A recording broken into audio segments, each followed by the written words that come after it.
niya, yung kanyang anak, siya'y nakaluhod sa kama. Nananalangin itong kanyang anak na lalaki. At pinakinggan daw po ng tatay yung dasal ng kanyang anak. Sabi po nung bata, Papa Jesus, bless Mama, Papa, Lola, Lolo, Doggy. Amen. At nag-cruise daw po yung bata, humiga, natulog. Sabi ng tatay, very proud siya, wow, galing magdasal ang aking anak. Kinabukasan, nagising po ang tatay, narinig po niya umiiyak yung bata. Bakit? Kasi yung aso nila, si Doggy, namatay. So nilibing po nila. Sabi po ng tatay, hayaan mo na anak, bibili na lang kita ng ibang aso. Nung pong gabi, padaan na naman yung tatay doon sa kwarto ng anak. Kita niya, nakaluhod na naman yung bata, nagdadasal, pinakinggan niya, sabi, Papa Jesus, bless Mama, Papa, Lola, Lolo, Amen. Kinaumagahan po, umiiyak na naman sa bahay. Alam niyo nangyari? Namatay yung lolo nila. Kaya ito pong tatay, medyo kinakabahan. Sabi, lahat yata na pinagdarasal ng aking anak namamatay. Ay hindi naman siguro, hindi naman ganyan ng Diyos. So, pinamisa po nila yung lolo, nilibing. Pagkalipas po ng isang linggo, binabantayan po itong tatay, yung kanyang anak, hindi po nagdarasal. Kaya napalagay po yung tatay. Pero isang gabi, napadaan na naman si tatay, nakita niya, nakaluhod na naman yung kanyang anak. Nagdarasal, pinakinggan niya, sabi, Papa Jesus, bless Mama, Papa, Lola, Amen. Kaya itong tatay, sabi niya, Pinoon, wag naman po sana. Natulog po yung tatay, kinaumagahan, may umiiyak na naman sa bahay. Alam niyo nangyari? Natigok yung lola. Patay. Talagang kinakabahan na po itong tatay. Kasi siya na po yung susunod sa listahan. Pangit naman po, di ba? Sasabihin niya doon sa anak niya, nak, wag mo ang pagdadasal ha. Kaya, pinamisa na naman, nilibing, yung lola, binabantayan po talaga yung bata. Pero isang gabi, napadaan na naman po si tatay.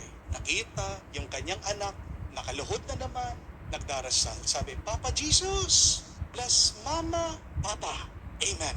Patay. Sabi ni tatay, ako nang susunod. Kaya nung gabi po, habang nakahiga sa kama, pinagpapawisan, itong ama, nagdadasal sa Diyos, Lord, patawarin mo ako, wag mo akong kukunin, wag naman po sana. At kinaumagahan, nabuksan pa ni tatay ang kanyang mata, buhay pa siya.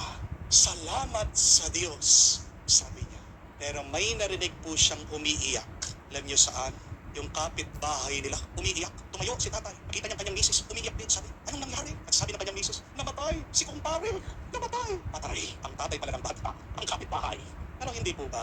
Minsan, meron mga tao na kapag nagdasal sila, agad-agad sinasagot ng Diyos. Minsan nakakaingit po, di po ba? Bakit ikaw, kapag nagdadasal ka, hindi ka agad sinasagot ng Panginoon? Ang tagal mo nang nagdadasal na, mabayaran mo yung utang niyo, ginawa mo ng lahat, nagno-novena ka, nagro-rosaryo ka, pumupunta ka sa Quiapo, pumupunta ka sa Baclaran, ganun pa rin, wala ka pa rin pera. Ang tagal mo na nagdadasal na, gumaling ka sana sa iyong sakit, pumunta ka na kay Padre Pio, kay Saint Jude, nagpanata ka na kay Santa Clara, kay Santa Rita, pero imbis na gumaling ka, lumalala ka. Meron din po akong kakilala, gustong-gustong magkaroon ng anak. Ginawa na rin pong lahat. Sumayaw sa Ubando, nagkoraldal po sa Sasmuan, pinagdala ko pa nga po ng galing po sa Holy Land, yung Milky Grotto. Isa po kasing kuweba yon. Ang kwento, doon daw po nagpasuso si Mama Mary kay Jesus. At yung daw pong alikabok doon, yung lupa doon, pag ininom mo, magiging fertile ka. Ang dami po nagpapatotoo na nagkaroon sila ng anak dahil po nagdasal sila doon. Ginawa ko, nag-uwi po ako dito, pinainom ko po sa kanya. Pero ganun pa rin. Hanggang ngayon, wala pa rin pong sanggol, wala pa rin supli. Bakit ba kapag tayo'y nagdadasal, hindi natin nakukuha ang ating pinagdarasal? Yan ang tanong paano ba tayo manalangin para makuha natin ang ating hinihiling? Buti pa nga po ang Panginoon, hindi po ba? Kapag si Jesus ang nagdasal, agad-agad binibigay ng kanyang ama ang kanyang hinihiling. Yung may sakit, pinatong lang ang kanyang kamay sa kanila, gumaling. Nung walang makain ng mga tao, pinagdasal ang 5 tinapay, 2 isda, nakapagmilagro siya, dumami, nabusog ang mga tao. Nung namatay ang kanyang kaibigan, si Lazaro, Nagdasal daw ang ating Panginoon sa kanyang ama na buhay, itong patay. Paano din kaya nating magagawa yun? Na kapag tayo'y nagdadasal, makukuha natin ang ating hinihiling. Kaya naman po sa ating ebanghelyo, nauunawaan natin ang mga alagad, disipulo ng ating Panginoon, nilapitan siya. Ano yung tanong nila kay Jesus? Panginoon, paano ba magdasal? Turuan mo naman kaming manalangin kung paano ka nananalangin. Kasi nakita po ng mga alagad ng ating Panginoon, napaka-epektibong manalangin ni Jesus. At dito po si Jesus nagsimula sa kanyang pagtuturo. Tatlong bagay po ang ating matututunan sa turo ng ating Panginoong Jesucristo sa Ebanghelyo. The first one, when you pray, pray with tenderness. Pray with a deep connection and relationship to God. Because the deeper your relationship with God, the more that you will receive His grace. Baka po kaya hindi kayo nakakatanggap na maraming grasya kasi malayo kayo sa Panginoon. Di po ba? Ito po yung tanong ko sa inyo. Halimbawa, meron po nagpapalimos sa inyo. Bibigyan niyo po ba? Yes or no? Yes. Di po ba? Ang tanong ko po, ito, magkano ang ibibigay niyo doon sa nagpapalimos? Siguro po magbibigay kayo ng 5 piso, baka magbigay po kayo ng 20 pesos. Swerte na po yung nagpapalimos kung bibigyan niyo po siya ng 100 pesos, hindi po ba? Generous na po kayo nun. Ito po ang tanong ko, susunod. Kung ako po ang magpapalimos sa inyo, kung ako po ang hihingi sa inyo, bibigyan niyo po ba ako? Yes or no? Di po yata, di kayo sumasagot. Ha? Yes! No po, salamat po ha, hindi po ako napahiya sa inyo. Ang susunod na tanong ko po, magkano? Siguro naman po, higit sa piso, no? Ang ibibigay niyo sa akin. Salamat po kung bibigyan niyo po ako ng higit sa 100. Hindi naman po ako maselan, hindi naman po ako tumatanggi. Okay din po yung dollar at euro, no? Joke lang po. Pero tignan niyo po yun, mga kapatid. Anong pagkakaiba nung pulubi sa akin? Parehas lang naman kaming nagpapalimos. Pareho lang naman kaming humihingi sa inyo. At kung pag-iisipan nyo, yung pulubi, mas kawawa pa siya sa akin. Pero bakit mas malaki, mas marami yung ipagkakalob nyo po sa akin? Ano yung pagkakaiba? Kasi mas kilala nyo ko. Di po ba? At tandaan nyo po, kapag mas kilala mo, pag mas mahal din, mas marami ang iyong ibibigay sa Kanya. Amen? Do you understand that? Kaya nga po, kung talagang kilala ka ng Diyos, kung malapit na malapit ka sa Panginoon, kung mahal na mahal ka ng may kapal, sa tingin niyo po ba, pagkakaitan kayo ng Diyos, dun sa inyong hinihingi o hinihiling? Di po ba hindi? Sa unang pagbasa, narinig po natin si Abraham, humihiling kay Yahweh, nakikiusap para sa Sodom at Gomorrah. Nakipagtawaran pa nga daw po si Abraham sa Diyos. Sabi niya, Panginoon, paano kung meron 10 taong matuwid, mabuti? Pupulbusin niyo pa po ba? Pupuksain niyo pa po ba? Papatayin niyo pa po ba ang mga tao dito sa Sodom at Gomorrah? Bakit bandang huli, nakinig daw si Yahweh, ang Diyos, kay Abraham? Tao lang siya. Sabi nga niya, alikabok lang po ako. Pero nakinig ang Diyos dun sa kanyang hiling. Pinagbigyan siya dun sa kanyang hinihingi. Kasi kaibigan ng Diyos si Abraham. Kasi kilala ng Panginoon si Abraham. Kasi mahal niya si Abraham.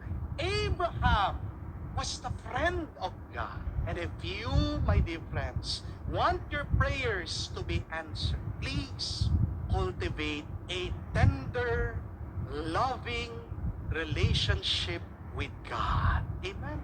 Create a deep friendship with God. Ang sakit naman po kasi na naaalala ka lang ng mga tao kapag meron silang kailangan. Yan ba pagkakaibigan? Di ba hindi? Kapag nilalapitan ka lang, kapag meron silang gusto, anong tawag mo dyan? Pagkakaibigan? Hindi. Gamitan. And nobody wants to be used. Amen? Kapatid, hindi po ATM machine ang Diyos. Hindi po genie ang Diyos. Hindi siya may wishes your command. Baka tanungin ka ng Diyos kapag lumalapit ka sa Kanya, sino ka ba? Ngayon lang kita nakita. Ngayon lang kita narinig. Ngayong kailangan mo ako, diyan ka lumalapit. Sa tingin niyo po ba, ibibigay ng Diyos ang ating hinihiling kung paminsan-minsan lang tayo lumalapit sa Kanya, kung hindi natin siya kakilala? Opo, maaaring magbibigay ang Diyos kasi mabait at mabuti pa rin ang Diyos. Pero baka barya lang ang tanggapin mo sa Kanya. Amen? Pero kung talagang kakilala ka ng Diyos, di ba kahit na hindi ka magsabi, kahit na hindi ka magsalita, makakatanggap ka at sobra-sobra pa ang tatanggapin mo galing sa Kanya. Pray with a deep relationship with God, and you shall receive what you are praying for and much more. But secondly, pray with persistence. Diba kung talagang gustong-gusto mo ang isang bagay, hindi ka titigil hanggat hindi mo makuha yung bagay na yan. Kapag tumigil ka, kapag huminto ka, kapag sumuko ka, anong ibig sabihin? Hindi mo talaga gusto. Amen? Kung talagang gusto mo, gagawin mo ang lahat para makuha mo yung iyong gusto. Amen? Kahit na mapahiya ka, kahit na magsakripisyo ka, kahit na masaktan ka, kahit na mabigatan ka, gagawin mo ang lahat basta't makuha mo. That is persistence. Yan ang pagtsatsaga.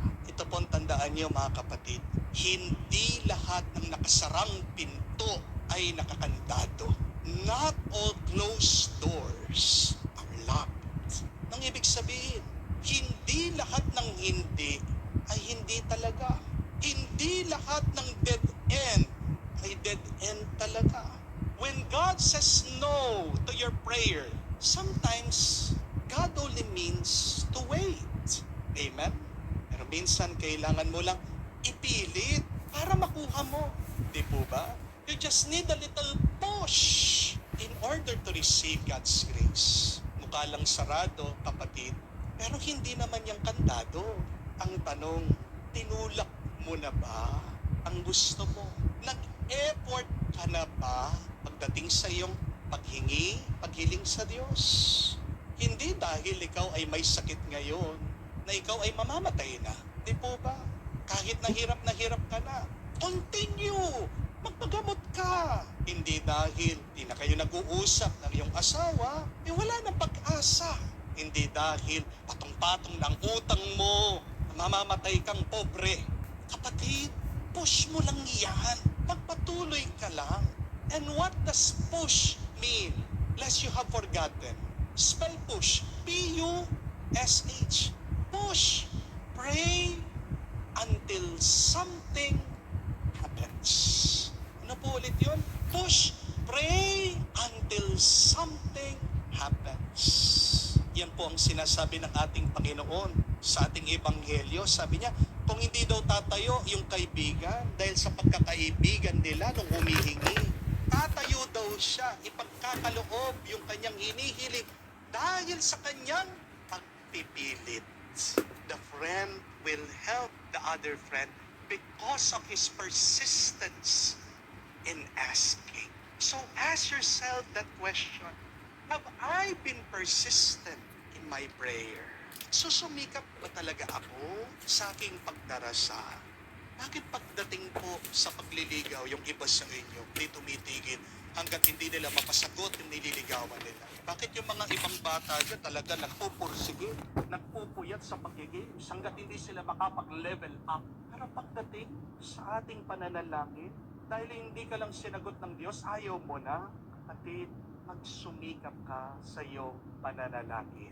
Ang tanong, nagtiyaga ka na bang humingi sa Diyos? Kung ginawa mo yan, kung ikaw ay nagpupursige, huwag ka mag-alala dahil makukuha mo rin ang iyong hinihiling sa iyong panalangin. Pray with persistence. Push it to the Lord. Third and last, pray only for good things. Pray for things that you need and pray that you would understand the plan of God in your life. Kung magdadasal ka para sa mga bagay na makakabuti sa iyo, kapatid, kung magdadasal ka para sa mga bagay na kailangan mo, di ka kailangan mag-alala. Ipagkakalob yan ng Diyos bago mo pa man hilingin sa Kanya. Yan din ang sinasabi ng ating Panginoon sa Ebanghelyo. Sabi niya, kung nga ang mga masasamang tao, kaya nilang magkaloob ng mga mabubuting bagay sa kanilang mga anak, ang Diyos ang mapakaya. Hindi niya ba ipagkakaloob sa inyo ang pinaka mabuting bagay? Kahit na hindi ka humiling, kapatid, ibibigay sa iyo ng Diyos ang kailangan mo, ang tunay na makakabuti sa iyo. Minsan po,